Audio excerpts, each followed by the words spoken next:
ಶ್ರೀಗುರುಭ್ಯೋ ನಮಃ.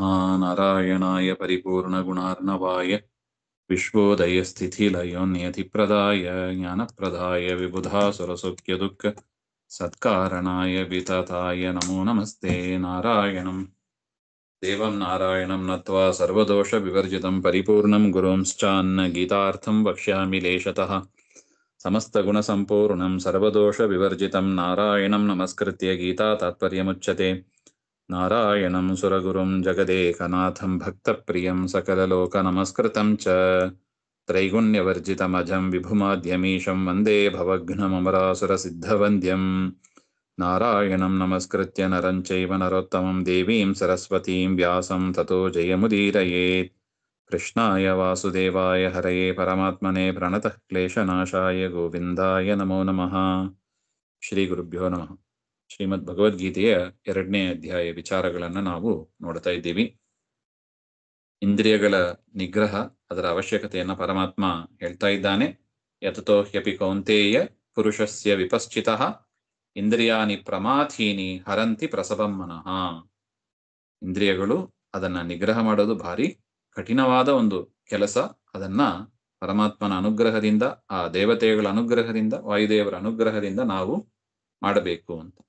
ತಾನಿ ಸರ್ವಾಣಿ ಸಂಯಮ್ಯ ಯುಕ್ತ ಆಸೀತ ಮತ್ಪರಃ ವಶೇಹಿ ಯಸ್ಯ ಇಂದ್ರಿಯಾಣಿ ತಸ್ಯ ಪ್ರಜ್ಞಾ ಪ್ರತಿಷ್ಠಿತ. ನಮಗೆ ಸ್ಥಿತಪ್ರಜ್ಞ, ಪರಮಾತ್ಮನಲ್ಲೇ ಸ್ಥಿರವಾದ ಮನಸ್ಸು ಬರಬೇಕು ಅಂದ್ರೆ ವಿಷಯದ ಕಡೆ ಮನಸ್ಸು ಹೋಗಬಾರದು. ಇಂದ್ರಿಯ ನಿಗ್ರಹ ಇದು ಅವಶ್ಯಕ. ಇಂದ್ರಿಯಗಳು ಆ ವಿಷಯದ ಕಡೆನೇ ಹೋಗ್ತಾ ಇದ್ರೆ ಮನಸ್ಸು ಅದರ ಬೆನ್ನಿಂದನೇ ಹೋಗ್ತಾ ಇರ್ತದೆ. ಆಗ ಪರಮಾತ್ಮನಲ್ಲಿ ನಮ್ಮ ಮನಸ್ಸು ಮೂಡೋದಿಲ್ಲ, ನಿಲ್ಲೋದಿಲ್ಲ. ಅದರಿಂದ ಇಂದ್ರಿಯಗಳನ್ನ ನಿಗ್ರಹ ಮಾಡಿ ಅದಕ್ಕೆ ಉಪವಾಸ ಇತ್ಯಾದಿಗಳನ್ನೆಲ್ಲ ಹೇಳಿದ್ದಾನೆ. ಉಪಾಯವನ್ನೆಲ್ಲ ಮಾಡಿ ಇದ್ದು ನನ್ನಲ್ಲೇ ಮನಸ್ಸು ಇಟ್ಟವನಾಗಿ ಯುಕ್ತ ಆಸೀತ ಮತ್ಪರಃ, ಕೃಷ್ಣನಲ್ಲೇ ಮನಸ್ಸನ್ನು ಇಟ್ಟವರಾಗಿ ವಶೇಹಿ ಯಸ್ಯ ಇಂದ್ರಿಯಾಣಿ, ಈ ರೀತಿಯಾಗಿ ಯಾರ ಹತೋಟಿಯಲ್ಲಿ, ಯಾರ ಕಂಟ್ರೋಲ್ನಲ್ಲಿ ಆ ಇಂದ್ರಿಯಗಳು ಇರುತ್ತದೋ ತಸ್ಯ ಪ್ರಜ್ಞಾ ಪ್ರತಿಷ್ಠಿತ, ಅವನು ಸ್ಥಿತಪ್ರಜ್ಞ, ಅವನ ಬುದ್ಧಿ ಪರಮಾತ್ಮನಲ್ಲೇ ಸ್ಥಿರವಾಗಿದೆ ಅಂತ. ಈಗ ನಾವು ಮಾಡಬೇಕಾದ್ದು ಇಷ್ಟೇ. ಪರಮಾತ್ಮ ಇದ್ದಾನೆ ಅಂತ ಒಪ್ಪಿದ್ದೀವಿ, ಶಾಸ್ತ್ರಗಳು ಅವನನ್ನು ತಿಳಿಸಿಕೊಡುತ್ತದೆ ಅಂತ ಒಪ್ಪಿದ್ದೀವಿ, ಹರಿಕತೆ ಕೇಳಬೇಕು ಒಪ್ಪಿದ್ದೀವಿ. ಅದರ ಮನಸ್ಸು ಮಾತ್ರ ಏನಾಗಿದೆ, ಚಂಚಲವಾಗಿ ಇದೆ. ಕೆಲವೊಮ್ಮೆ ದೇವರ ಕಡೆ ಹೋಗ್ತದೆ, ಕೆಲವು ಕಡೆ ದೇವರನ್ನ ಬಿಟ್ಟು ಬೇರೆ ಕಡೆ ಹೋಗ್ತದೆ. ಅದೇ ರಿಪೇರ್ ಮಾಡಬೇಕಾಗಿರೋದು ನಾವು. ಅದರಿಂದ ಪರಮಾತ್ಮ ಆ ಒಂದು ವಿಚಾರವನ್ನ, ನಾಸ್ತಿಕರಿಗೆ ಈ ಉಪದೇಶ ಎಲ್ಲ ಬೇಕಾಗಿಯೇ ಇಲ್ಲ, ಆಸ್ತಿಕರಿಗೇ ಬೇಕು. ನಾಸ್ತಿಕರು ಇದನ್ನ ಕೇಳೋದು ಇಲ್ಲ, ಕೇಳಿದ್ರೆ ಅರ್ಥನೂ ಆಗೋದಿಲ್ಲ ಅವರಿಗೆ. ಅದರಿಂದ ಆಸ್ತಿಕರಿಗೆ ಆ ಒಂದು ಸಾಧನೆ ಆಗಬೇಕು ಅಂದ್ರೆ ಸಜ್ಜನರ ಸಂಘ ಮೊದಲನೆಯದು. ಎರಡನೆಯದು ಇಂದ್ರಿಯ ನಿಗ್ರಹ, ವಿಷಯದ ಕಡೆ ಹೋಗದೆ ಏಕಾಗ್ರತೆಯಲ್ಲಿ ಇದ್ದು ಪರಮಾತ್ಮನಲ್ಲೇ ಮನಸ್ಸು ಹಾಕಬೇಕು. ಆಗ ಅವನಿಗೆ ಸ್ಥಿರವಾದ ಪ್ರಜ್ಞೆ ಬರುತ್ತದೆ ಅಂತ ನೋಡಿ. ಅಹಮೇವ ಪರಹ ಮತ್ಪರಹ ಅಂತ ಆಚಾರ್ಯ ಬರೀತಾರೆ. ಅಹಮೇವ ಪರಹ ಸರ್ವಸ್ಮಾತ್ ಉತ್ಕೃಷ್ಟ ಯಸ್ಯ ಸಹ ಮತ್ಪರಃ. ಪರಮಾತ್ಮನೇ ಸರ್ವೋತ್ತಮ, ಅದರಿಂದ ಅವನಲ್ಲೇ ಮನಸ್ಸು ಇಡಬೇಕು ಅಂತ. ಬೇರೆ ಕಡೆ ಮನಸ್ಸಿಟ್ರೆ ಏನರ್ಥ? ಮನಸ್ಸನ್ನ ದೇವರ ಕಡೆ ಕೊಟ್ರೆ ಏನರ್ಥ? ದೇವರಿಗಿಂತ ಉತ್ತಮವಾದ ವಸ್ತು ಅಂತ ನಾವು ಅದನ್ನು ಒಪ್ಪಿ ಮನಸ್ಸನ್ನ ಅದರಲ್ಲಿ ಹಾಕ್ತೀವಿ. ಅದರಿಂದ ಹರಿ ಸರ್ವೋತ್ತಮ ಅಂತ ಒಪ್ಪಿದರೆ ನೋಡಿ, ಇದು ಹರಿ ಸರ್ವೋತ್ತಮ ಅಂತ ಬರೀ ಬಾಯಿಂದ ಹೇಳೋದಿಲ್ಲ, ಬಾಯಿಂದಲೂ ಹೇಳಬೇಕು. ಮನಸಾ ಒಪ್ಪಬೇಕು ಅಂದ್ರೆ ಏನರ್ಥ? ಮನಸ್ಸನ್ನ ದೇವರಲ್ಲಿ ಬಿಟ್ಟು ಬೇರೆ ಕಡೆ ಹಾಕಬಾರ್ದು ನೋಡಿ. ಅದು ಹಾಕ್ಲಿಕ್ಕೆ ಆಗೋದಿಲ್ಲ ಅಂತ ನೀನೇ ಹೇಳಿದಿ ಹಿಂದೆ ಕೃಷ್ಣ, ಆದ್ರೂ ಹಾಕುವಂತಿಯಲ್ಲ, ಹೇಗೆ? ಹಾಗೆ ಅಂದ್ರೆ ಆಚಾರ್ಯರು ಬರೀತಾರೆ, ಅಶಕ್ತ ಅಂತ ತಿಳಿಬೇಡ ಅದನ್ನ. ಇಂದ್ರಿಯ ನಿಗ್ರಹ ಮಾಡೋದು ಕಷ್ಟ ಅಂತ ಹೇಳಿದ ಅಷ್ಟೆ. ಬಹು ಯತ್ನವತಃ ಶಕ್ಯಾನಿ, ಯಾರು ಬಹು ಪ್ರಯತ್ನ ಮಾಡ್ತಾರಲ್ವ, ಸಾಮಾನ್ಯ ಪ್ರಯತ್ನದಿಂದ ಆಗೋದಿಲ್ಲ. ಈಗ ಮನೆಯಲ್ಲಿ 2 ಜನ ಅಡಿಗೆ, ಒಂದು 20 ಜನಕ್ಕೆ ಅಡಿಗೆ ಮಾಡುವ ಸಾಮರ್ಥ್ಯ ಇದ್ರೂ ಕೂಡ ಅಷ್ಟೊಂದು ಪ್ರಯತ್ನ ಆಗ್ಬೇಕಲ್ವ, ಹೆಚ್ಚು ಪ್ರಯತ್ನ ಆಗಬೇಕು. ಹಾಗಿದ್ರೆ ಮಾತ್ರ 20 ಜನರಿಗೆ ಅಡಿಗೆ ಮಾಡ್ಬೋದು, ಇಲ್ಲಾಂದ್ರೆ 2 ಜನಕ್ಕೆ ಅಷ್ಟೇ. ಆ ರೀತಿಯಾಗಿ ಅಂದ್ರೆ ಏನರ್ಥ? 20 ಜನರಿಗೆ ಮಾಡ್ಲಿಕ್ಕಾಗಲ್ಲ ಅಂತ ಅರ್ಥ ಇಲ್ಲ, 20 ಜನರಿಗೂ ಮಾಡ್ಲಿಕ್ಕೆ ಆಗ್ತದೆ. ಆದ್ರೆ ಏನ್ ಮಾಡ್ಬೇಕು? ಅಧಿಕ ಪ್ರಯತ್ನ ಪಟ್ರೆ ಮಾಡ್ಲಿಕ್ಕಾಗ್ತದೆ. ಹೇಗೋ ಅದೇ ರೀತಿಯಾಗಿ ಇಲ್ಲೂ ಅಷ್ಟೇ. ಇಂದ್ರಿಯ ನಿಗ್ರಹ ಕಷ್ಟ ಇದೆ, ಮಾಡ್ಲಿಕ್ಕಾಗೋದಿಲ್ಲ ಅಂತ ಇಲ್ಲ. ಏಕಾದಶಿ ಉಪವಾಸ ಕಷ್ಟ ಇರಬಹುದು ಆರಂಭದಲ್ಲಿ, ಆದರೆ ಮಾಡ್ತಾ ಮಾಡ್ತಾ ಅದು ಅಭ್ಯಾಸ ಆಗಿಬಿಟ್ರೆ ಈಸಿ ಇರ್ತದೆ. ಅದೇ ರೀತಿಯಾಗಿ ಇದನ್ನು ಆರಂಭದಲ್ಲಿ ಕಷ್ಟ ಇರುತ್ತದೆ, ಅಭ್ಯಾಸ ಆದರೆ ಸುಲಭ ಆಗ್ತದೆ. ಬಹುಯತ್ನವತಃ ಶಕ್ಯಾನಿ, ಅದರಿಂದ ಯತ್ನವನ್ನು ಮಾಡಿ ಅಂತಾನೆ ಪರಮಾತ್ಮ. ಅಥೋ ಯತ್ನಂ ಕುರ್ಯಾತ್ ಇತ್ಯಾಶಯ. ಮಾಡ್ಲಿಕ್ಕೆ ಆಗೋದಿಲ್ಲ, ನಮ್ಮಿಂದ ಮಾಡ್ಲಿಕ್ಕೆ ಆಗದೇ ಇರೋದನ್ನ ದೇವರು ಎಂದಿಗೂ ಹೇಳೋದಿಲ್ಲ. ಇದಾಗಿ ಬೆಟ್ಟವನ್ನು ಎತ್ಕೊಂಬ ಅಂತ ಹೇಳಿದನ ನಮಗೆ, ನಮ್ಮಿಂದ ಆಗೋದಿಲ್ಲ. ಅದನ್ನ ತರೋದಕ್ಕೆ ಆಂಜನೇಯನಿಗೆ ಹೇಳಿತ್ತು. ನಮ್ಮನ್ನ ಬಿಡಿ, ಅಲ್ಲಿರುವ ಕಪಿಗಳಿಗೂ ಯಾರಿಗೂ ಹೇಳಿಲ್ಲ. ಅಲ್ಲಿ ಹೇಳಿದ್ದು ಯಾರಿಗೆ? ಆಂಜನೇಯನಿಗೆ ಮಾತ್ರ. ಅವ್ರಿಗೆ ಗೊತ್ತು ಪರಮಾತ್ಮನಿಗೆ ಯಾರಿಂದ ಏನ್ ಕೆಲಸ ಆಗ್ತದೆ ಹಾಗೆ ಅಂತ. ಅದರಿಂದ ಪರಮಾತ್ಮ ಕಾಮನ್ ಆಗಿ, ಭಗವದ್ಗೀತೆ ಕಾಮನ್ ಆಗಿ ಹೇಳಿರೋದು, ಸಾಮಾನ್ಯರಿಗೂ ಹೇಳಿರೋದು. ಹಾಗಿರುವಾಗ ನಮ್ಮಿಂದ ಮಾಡ್ಲಿಕ್ಕೆ ಆಗುವುದನ್ನೇ ಪರಮಾತ್ಮ ಹೇಳಿದ್ದಾನೆ ಹೊರತು ಇದನ್ನು ಇಂಪ್ರಾಕ್ಟಿಕಲ್ ಏನೋ ಥಿಯರಿ ಹೇಳ್ಕೊಂಡು ಹೋಗ್ತಾರೆ ಹಾಗೆ ಅಂತ ತಿಳಿಬಾರ್ದು. ಅತೀ ಪ್ರಯತ್ನ ಪಟ್ಟು ನಾವು ಇದನ್ನ ಮಾಡ್ಲಿಕ್ಕೆ ಸಾಧ್ಯ. ಅದನ್ನ ನಾವು ಮನವರಿಕೆ ಮಾಡ್ಕೋಬೇಕು.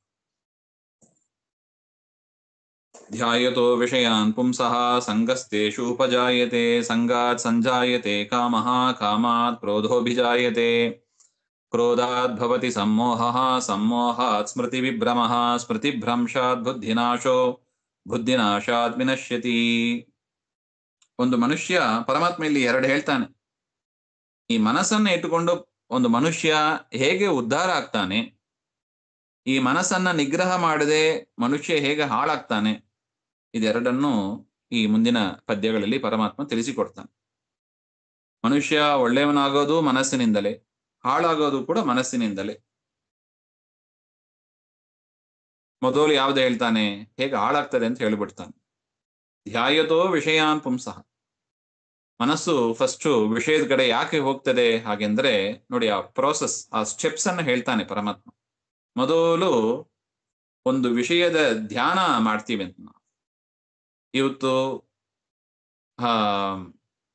ಈ ಕಡೆಗೆ ಇಂತಹ ಒಂದು ಜಾಗಕ್ಕೆ ಹೋದರೆ ಹೇಗಿರೋದು ಹಾಗೆ ಅಂತ ಮನಸ್ಸಿನಲ್ಲಿ ಆಲೋಚನೆ ಬರ್ತದೆ. ಧ್ಯಾಯತೋ ವಿಷಯಾನ್ ಪುಂಸಃ. ಆ ಜಾಗಕ್ಕೆ ಹೋದರೆ ತುಂಬಾ ಸಂತೋಷ ಆಗ್ತದೆ ಹಾಗೆ ಅಂತ ನಮ್ಮ ಮನಸ್ಸಿನಲ್ಲಿ ಇದೆ. ಅದರಿಂದ ಏನು, ಮೊದಲು ಧ್ಯಾನ ಮಾಡಿದ, ಈ ಜಾಗಕ್ಕೆ ನಾವು ಹೋಗಬೇಕಾಗಿತ್ತು.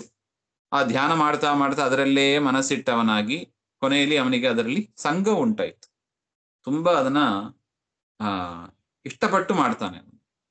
ಮೊದಲು ಸಾಮಾನ್ಯ ಧ್ಯಾನ ಮಾಡಿದ ವಿಷಯವನ್ನ, ಅಥವಾ ಏನಾದ್ರು ಒಂದು ತಿನ್ನಬೇಕು ಅಂತ ಇಟ್ಟುಕೊಳ್ಳಿ, ಏನಾದ್ರೂ ಅದನ್ನ ಧ್ಯಾನ ಮಾಡ್ತಾನೆ.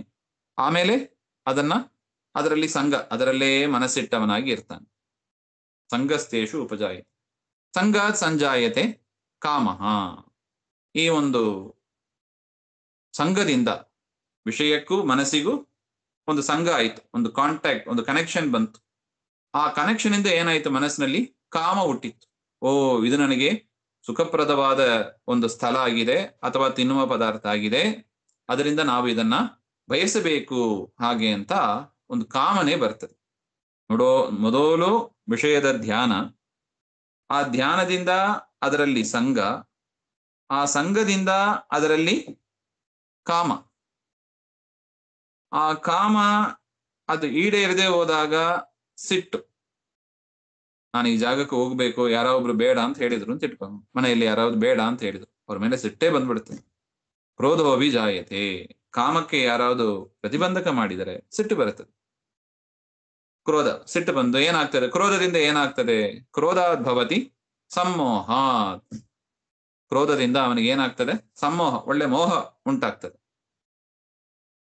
ಮೋಹದಿಂದ ಏನಾಗ್ತದೆ, ಸಮ್ಮೋಹಾತ್ ಸ್ಮೃತಿ ವಿಭ್ರಮ. ತಾನು ಕೇಳಿದ್ದನ್ನೆಲ್ಲ ಮರೆತು ಬಿಡ್ತಾನೆ. ಮೋಹದಿಂದ ಏನಾಗ್ತದೆ, ತಾನು ಕೇಳಿದ್ದು ಒಳ್ಳೆಯದೆಲ್ಲ ಕೇಳಿರ್ತಾನೆ, ಅದೆಲ್ಲ ಮರೆತು ಹೋಗ್ತದೆ. ಸ್ಮೃತಿ ಆಯ್ತು, ಅದನ್ನ ಮರೆತಿದ್ರಿಂದ ಏನಾಯ್ತು, ಕೇಳಿದ್ದನ್ನೆಲ್ಲ ಮರೆತಿದ್ರಿಂದ ಏನಾಯ್ತು, ಸ್ಮೃತಿ ಭ್ರಂಶಾತ್ ಬುದ್ಧಿನಾಶ. ಬುದ್ಧಿ ತೀರ್ಮಾನ ಮಾಡುವ ಇಂದ್ರಿಯ ಅದೇ, ಅಲ್ಲಿ ಹೋಗ್ಬೇಕು, ಯದ್ಯಪಿ ಅಲ್ಲಿ ಹೋಗಬಾರದು ಅಂತ ಇದೆ ಶಾಸ್ತ್ರದಲ್ಲಿ, ತಿನ್ನಬಾರದು ಅಂತ ಇದೆ, ಆದ್ರೆ ತಿನ್ನಬೇಕು ಕಾಮ, ಕುಡಿಬೇಕು ಕಾಮ.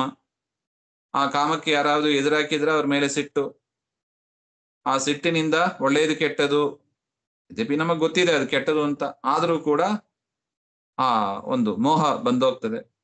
ಆ ಒಂದು ಮೋಹದಿಂದ ಕೇಳಿದ್ದೆಲ್ಲ, ಯಾರಾவது ಗುರುಗಳು ಹೇಳಿರ್ತಾರೆ ಇಂಥದ್ದು ಕುಡಿಬಾರದಪ್ಪ ನೀನು ಹಾಗೆ ಹೇಳಿದ್ರು ಕೂಡ ಅದನ್ನೆಲ್ಲ ಮರ್ತೋಗ್ತದೆ ಆ ಟೈಮಲ್ಲಿ.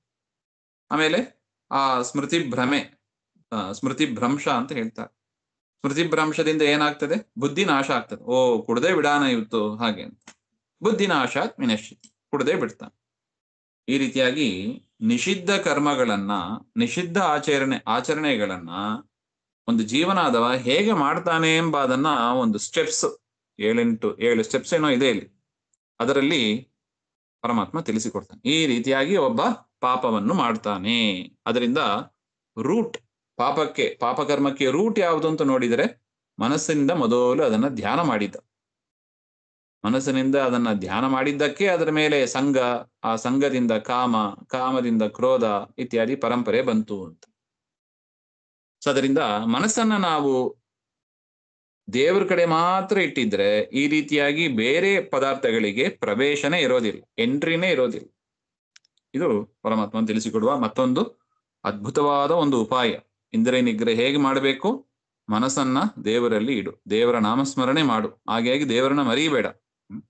ನಾಮಸ್ಮರಣೆ ಮಾಡ್ತಾ ಇದ್ರೆ ಅಚ್ಯುತ ಅಚ್ಯುತ ಅಚ್ಯುತ ಅಚ್ಯುತಾನಂತ ಗೋವಿಂದ ಹಾಗೆ ಅಂತ ಹೇಳಿದರೆ ತ್ರಿಕರಣ ಶುದ್ಧಿ, ಕಾಯೇನ ವಾಚ ಮನಸ ಶುದ್ಧನಾಗ್ತಾನೆ. ಇದು ಪಾಪಗಳ ಕ್ರಮ. ಇದು ರಾಗದ್ವೇಷ, ಇದರ ಮಾರಾಗಿ ಯಾರು ಇಂದ್ರಿಯ ನಿಗ್ರಹ ಮಾಡಿ ಮನಸ್ಸನ್ನ ಹತೋಟಿಯಲ್ಲಿ ಇಟ್ಟುಕೊಂಡಿರ್ತಾರೆ ಅವರಿಂದ ಪುಣ್ಯಕರ್ಮ ಹೇಗಾಗ್ತದೆ ಅದನ್ನು ಇಲ್ಲಿ ಹೇಳ್ತಾ ಇದ್ದಾನೆ. ರಾಗದ್ವೇಷ ವಿಯುಕ್ತೈಸ್ತು ವಿಷಯಾನ್ ಇಂದ್ರಿಯೈಶ್ಚರನ್ ಆತ್ಮವಶ್ಯೇರ್ ವಿಧೇಯಾತ್ಮ ಪ್ರಸಾದಂ ಅಧಿಗಚ್ಚತಿ. ರಾಗದ್ವೇಷವನ್ನ ಬಿಟ್ಟು ವಿಷಯದ ಕಡೆ ಇಂದ್ರಿಯಗಳನ್ನ ಹಾಕ್ತಾನೆ. ಅಂದ್ರೆ ರಾಗದ್ವೇಷವನ್ನ ಬಿಟ್ಟು ಊಟಕ್ಕೆ ಅಂತ ಕೂಡ್ತಾನೆ. ಆಗ ಎಲೆಯಲ್ಲಿ ಏನ್ ಬಡಿಸಿರ್ತಾರೋ ಕೇವಲ ಪರೀಕ್ಷೆ ಮಾಡ್ತಾನೆ. ದೇವರಿಗೆ ನೈವೇದ್ಯ ಆಗಿದೆಯಾ, ವೈಶ್ವದೇವ ಗುರುಗಳಿಗೆ ಹಸ್ತೋದಕ ಇತ್ಯಾದಿಗಳು ಆಗಿದೆಯಾ? ಆಗಿದೆ ಅಂದ್ರೆ ಅದನ್ನ ತಗೋತಾನೆ. ಅದೇನೇ ಇರಲಿ, ಉಪ್ಪು ಜಾಸ್ತಿ ಇರ್ಲಿ ಕಡಿಮೆ ಇರ್ಲಿ, ಹೇಗೆ ರುಚಿ ನೋಡಿ ಊಟ ಅಲ್ಲ. ತನ್ನ ಶರೀರ ನಡಿಬೇಕು, ದೇವರ ಪ್ರಸಾದ ಬೇಕು, ದೇವರ ಅನುಗ್ರಹ ಬೇಕು, ಸ್ವೀಕಾರ ಮಾಡ್ತಾನೆ ಅಷ್ಟೆ. ರಾಗದ್ವೇಷ ವಿಯುಕ್ತ, ಈ ರೀತಿಯಾಗಿ ರಾಗದ್ವೇಷವನ್ನ ಬಿಟ್ಟು ಅವನು ಭೋಗವನ್ನು ಮಾಡ್ತಾನೆ. ಈ ರೀತಿಯಾಗಿ ಮಾಡಿ ಆತ್ಮವಶ್ಯ ವಿಧೇಯಾತ್ಮ, ಪರಮಾತ್ಮನಲ್ಲೇ ಮನಸ್ಸಿಟ್ಟವನಾಗಿ ಒಂದೊಂದು ಹಗಲು ತಿನ್ನುವ ಹಗಲು ಕೂಡ ದೇವರು ಕೊಟ್ಟದ್ದು ಅಂತ ಚಿಂತನೆ ಮಾಡ್ತಾ ಅದನ್ನ ಭೋಗವನ್ನು ಮಾಡ್ತಾನೆ. ಪ್ರಸಾದಂ ಅಧಿಗಚ್ಚತಿ. ಈ ರೀತಿಯಾಗಿ ಪರಮಾತ್ಮನ ಸ್ಮರಣೆ ಮಾಡಿದ್ದರಿಂದ ಅವನಿಗೆ ದೇವರ ಪ್ರಸಾದ, ದೇವರ ಅನುಗ್ರಹ ಆಗ್ತದೆ. ಅದರ ಪ್ರಭಾವ ಏನು? ಮನಃಪ್ರಸಾದ ಅಂತ ಬರೀತಾರೆ. ಪ್ರಸಾದಂ, ಮನಃಪ್ರಸಾದ, ಮನಸ್ಸಿನಲ್ಲಿ ಒಂದು ಸಂತೋಷ ಆಗ್ತದೆ, ದೇವರ ಅನುಗ್ರಹವೂ ಆಗ್ತದೆ. ಪ್ರಸಾದೇ ಸರ್ವ ದುಃಖಾನಾಂ ಹಾನಿ ಅಸ್ಯ ಉಪಜಾಯತೆ. ಮನಸ್ಸಿನ ಸಂತೋಷ ಆಗಿಬಿಟ್ರೆ ಎಲ್ಲಾ ದುಃಖಗಳ ನಾಶವೂ ಆಗ್ತದೆ. ಪ್ರಸನ್ನ ಚೇತಸೋ ಹ್ಯಾಶು ಬುದ್ಧಿ ಪರ್ಯವತಿಷ್ಠತಿ.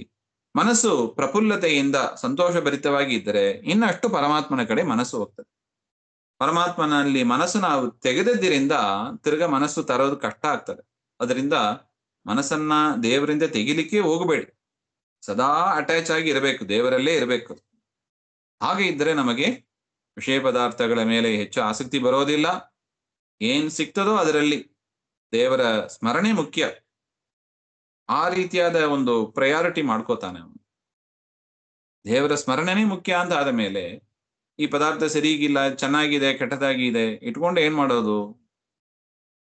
ಆ ತರ ವಿಚಾರ ಮಾಡಿ ಅವನು ದೇವರಲ್ಲೇ ಮನಸ್ಸಾಗ್ತಾನೆ. ಅದರಿಂದ ಯಾವ ಆಸ್ಪೆಕ್ಟ್ ಇಂದ ನೋಡಿದರೂ ಕೂಡ ಮನಸ್ಸನ್ನ ದೇವರಿಂದ ತೆಗಿಬಾರದು. ಅದಕ್ಕೊಂದು ಉದಾಹರಣೆ ಕೂಡ ಮಹಾಭಾರತದಲ್ಲಿ ಇದೆ ನೋಡಿ. ನಮಗೆಲ್ಲದಕ್ಕೂ ಕೂಡ ಉದಾಹರಣೆ, ಈ ವಿಚಾರವನ್ನ ಅರ್ಥ ಮಾಡಿಸುವ ಒಂದು ಘಟನೆ ಮಹಾಭಾರತದಲ್ಲಿ ಬರುತ್ತದೆ. ಈ ಸ್ಯಮಂತಕಮಣಿ ಪ್ರಸಂಗದಲ್ಲಿ ಅದನ್ನ ಶತಧನ್ವ, ಅಕ್ರೂರ, ಕೃತವರ್ಮ 3 ಜನರು ಕೂಡ ಸತ್ರಾಜಿತ ರಾಜನನ್ನ ಸಂಹಾರ ಮಾಡಿ ಅಪಹಾರ ಮಾಡ್ಕೊಂಡಿರ್ತಾರೆ. ಕೃಷ್ಣನ ಹತ್ರ ಆ ಕೇಸ್ ಬಂತು. ಕೃಷ್ಣ, ಈ ರೀತಿಯಾಗಿ ನಿಮ್ಮ ಮಾವ ಸತ್ರಾಜಿತ್, ಸತ್ಯಭಾಮೆಯ ತಂದೆ, ಅವನನ್ನ ಸಂಹಾರ ಮಾಡಿದ್ದಾರೆ ಮನೆಯ ಸಳವಾಗಿ ಹಾಗೆ ಅಂತ. ಕೃಷ್ಣ ಬಲರಾಮ ಇಬ್ರು ಹೊರಟ್ರು, ಮಣಿ ಹುಡ್ಕೊಂಡು ಬರೋಣ ಹಾಗೆ ಹೋದ್ರು. ಶತಧನ್ವನನ್ನ ಹುಡ್ಕೊಂಡು ಹೋದ್ರು, ಅವನನ್ನ ಸಂಹಾರ ಮಾಡಿದ್ರು. ಕೃಷ್ಣ ಹುಡುಕ್ತಾನೆ, ಶತಧನ್ವನ ಬಾಡಿ ಚೆಕ್ ಮಾಡ್ತಾನೆ. ಬಂದು ಬಲರಾಮನ ಹತ್ರ ಹೇಳ್ತಾನೆ, ಅಣ್ಣ ಮಣಿ ಅಲ್ಲಿ ಇಲ್ಲ ಹಾಗೆ. ಮಣಿ ಅಕ್ರೂರನ ಹತ್ರ ಇತ್ತು, ಆದರೆ ಲೌಕಿಕ ರೀತಿಯಿಂದ ಪರೀಕ್ಷೆ ಮಾಡಿ ಹೇಳ್ತಾನೆ ಕೃಷ್ಣ, ಮಣಿ ಶತಧನ್ವನ ಹತ್ರ ಇಲ್ಲ ಹಾಗೆ. ದುಷ್ಟನೇ, ಅದರಿಂದ ಸಂಹಾರ ಅಂತೂ ಮಾಡಿ ಆಗಿದೆ. ಸಂಹಾರ ಮಾಡಿದ್ದು ವೇಸ್ಟ್ ಅಂತ ದೇವರು ಹೇಳಿಲ್ಲ. ಸಂಹಾರ ಮಾಡಿದ್ದು ಒಳ್ಳೇದೇ. ಹೇಗಿದ್ದರೂ ಸತ್ರಾಜಿತನನ್ನು ಸಂಹಾರ ಮಾಡಿದ್ದಾರೆ. ಮಣಿ ಇಲ್ಲ ಅಂತ ಹೇಳಿದಾಗ ಬಲರಾಮನಿಗೆ ಡೌಟ್ ಬಂದೋಯ್ತು. ಅಣ್ಣ ಕೃಷ್ಣ, ನನಗೆ ಮೋಸ ಮಾಡ್ತೀಯ ನೀನು? ನಿಂಗೆ ಮಣಿ ಬೇಕು ಅಂದ್ರೆ ನೀನ್ ಕೇಳಿ ತಗೋ. ಸುಮ್ಮನೆ ತೆಗೆದು ಇಟ್ಟುಕೊಂಡು ಬಿಟ್ಟು ನನ್ನ ಹತ್ರ ಮಣಿ ಇಲ್ಲ, ಮಣಿ ಸಿಕ್ಕಿಲ್ಲ, ಶತಧನ್ವನನ್ನ ಹುಡುಕಿದೆ ಸಿಕ್ಕಿಲ್ಲ, ಹಂಗಂತ ಸುಳ್ಳು ಹೇಳಬೇಡ. ಹಾಗೆ ಕೃಷ್ಣ ಹೇಳ್ತಾನೆ, ಇಲ್ಲ ಅಣ್ಣ, ನೀನೇ ಬೇಕಾದ್ರೆ ನೋಡು, ನನ್ನ ಹತ್ರ ಮಣಿ ಇಲ್ಲ. ಅಲ್ಲ, ಒಂದು ರಾಜ್ಯಕ್ಕಾಗಿ ನೀನು ನಿಮ್ಮ ಸೋದರ ಮಾವನನ್ನೇ ಸಂಹಾರ ಮಾಡಿದವ ನೀನು. ಕಂಸನನ್ನ ಸಂಹಾರ ಮಾಡಿದವ ನೀನು. ಈ ಮಣಿಗಾಗಿ ಬಿಡ್ತೀಯ ನೀನು ಸುಮ್ಮನೆ? ಹಾಗೆ ಅಂತ ಹೇಳಿ, ಏನ್ ಬೇಕಾದ್ರೂ ಮಾಡಬಲ್ಲೆ ನೀನು. ಹಣಕಾಸು ಬೇಕು ಅಂದ್ರೆ ಬಂಧುಗಳನ್ನು ಕೂಡ ನೀನು ವಿರೋಧ ಮಾಡಬಲ್ಲೆ ನೀನು, ಅಂತವನೇ ನೀನು. ಹಾಗೆ ಅಂತ ಚೆನ್ನಾಗಿ ಕೃಷ್ಣನನ್ನ ಬೈದು ಬಿಟ್ಟು ದೂರಕ್ಕೆ ಹೋಗ್ತಾನೆ. ಆಗ ಏನಾಯ್ತು?